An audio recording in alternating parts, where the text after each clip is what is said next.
Bonjour à tous, on se retrouve cette semaine pour une vidéo consacrée à un film qui nous tient particulièrement à cœur. Il s'agit d'une ressortie, c'est un film qui initialement arrivé sur les écrans en 2004, du moins en 2004 en France, qui s'intitule Memories of Murder de Bong Joon-ho. C'est le long métrage qui nous a permis, on va dire, nous de le découvrir, après un premier film qu'il avait réalisé en Corée qui s'intitulait Barking Dog.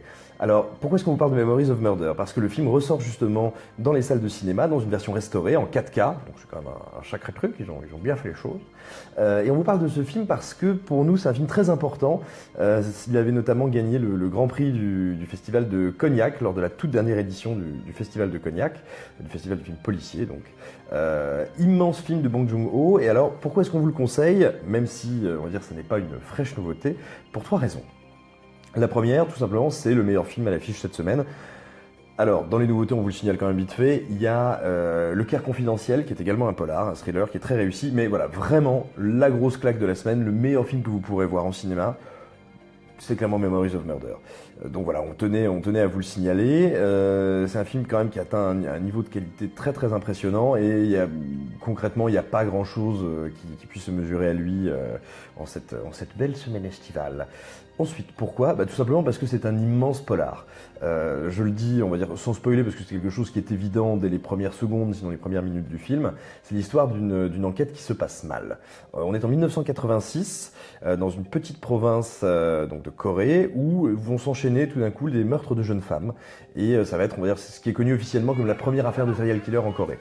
Donc une affaire qui a défrayé la chronique, qui a eu un retentissement et un impact, on va dire, historique et culturel très important dans ce pays. Et donc c'est à ça que se consacre Bong Joon-ho, et il va suivre 3 enquêteurs qui ne se ressemblent pas, qui n'ont pas les mêmes méthodes, 2 enquêteurs locaux et un homme dépêché depuis Séoul, la capitale. Et tout simplement, cette enquête va patiner, va partir dans une mauvaise direction. Et ces 3 types, ces 3 nigauds, parce que profondément ces 3 nigauds, malgré toute la bonne volonté qu'ils mettent dans leur enquête, vont faire tout ce qu'ils peuvent pour essayer de redresser la barre. Ça va être très très très très compliqué. Et c'est ça qui est très très beau dans ce film, c'est plutôt de suivre, on va dire, des archétypes de flics qui enquêteraient, qui se dépasseraient. Voilà, on n'est pas du tout dans un canevas à la Seven, on est dans un tout autre fonctionnement qui mélange à la fois, on va dire, une enquête relativement classique, à la fois quelque chose qui relève presque de la comédie burlesque à certains moments, parce que Bong Joon-ho a cette capacité, et c'est quelque chose qu'on retrouve assez souvent dans le cinéma coréen, à créer des ruptures de ton très très fortes, et des ruptures de ton qui vont se répéter au fur et à mesure du film et dont le sens va changer. Je pense notamment aux violences policières, qui apparaissent des fois comme des espèces de virgules qui ponctuent le récit, et qui peuvent être à la fois extrêmement drôles, très cyniques, ou absolument terrifiantes. Voilà, ça fait partie de ces choses très étonnantes dans le film, qui en font vraiment une œuvre particulière.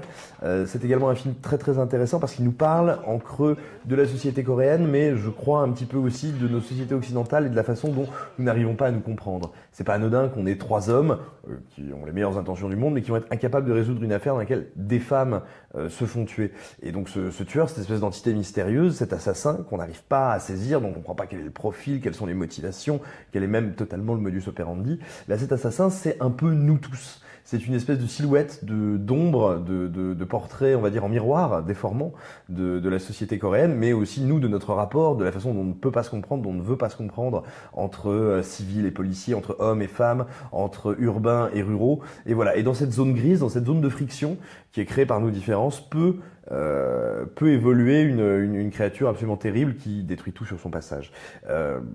Enfin, c'est également, on avait très envie de vous en parler parce que Bong Joon-ho a été, on va dire, un peu sur le devant de la scène ces dernières semaines grâce à son dernier film, Okja, qui donc a été produit et distribué par Netflix.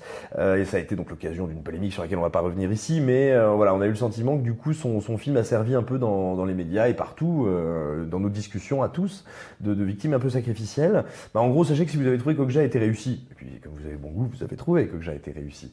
Si vous avez aimé Snowpiercer, si vous avez aimé Mother, si vous avez aimé The Host, voilà, sachez que c'est vraiment ce qu'il a fait de mieux. C'est la quintessence de son cinéma, on retrouve sa maîtrise formelle, sa capacité à vraiment, sans verser dans quelque chose de lent ou de contemplatif, à vraiment peaufiner la moindre de ses séquences, on va dire à garder une énorme maîtrise de son découpage, à ne jamais céder à une tension artificielle, ce qui lui permet du coup d'avoir une marge de manœuvre quand il veut créer du suspense, quand il veut tout d'un coup faire intervenir de l'humour qui est très très puissante. Donc voilà, c'est de très loin le meilleur film de Bong Joon-ho. Dans un des premiers rôles, vous retrouverez Kang Ho-song, alors Ne me dites pas, on ne sait pas qui c'est. Si, vous savez qui c'est. Vous l'avez également vu dans Snowpiercer, vous l'avez également vu dans The Host, vous l'avez également vu chez Park Chan-wook, notamment dans Thirst et dans Sympathy for Mr. Vengeance. Donc voilà, c'est un très très très grand film coréen, mais avant tout un immense film, un polar sublime, et à date le meilleur film de son auteur, donc on vous recommande chaudement, s'il passe dans une salle près de chez vous, d'y aller. En plus, la copie du film est sublime, c'est vraiment un très très beau moment de cinéma qui vous attend. Donc on vous le recommande évidemment chaudement. Voilà, n'hésitez pas à partager cette vidéo sur les réseaux sociaux pour dire combien nous sommes des gens chatoyants et sympathiques si elle vous a plu, ou pour vous moquer et nous traîner dans la boue si elle vous a déplu. Vous savez, nous, on est payés pareil, c'est-à-dire énormément. Gros bisous.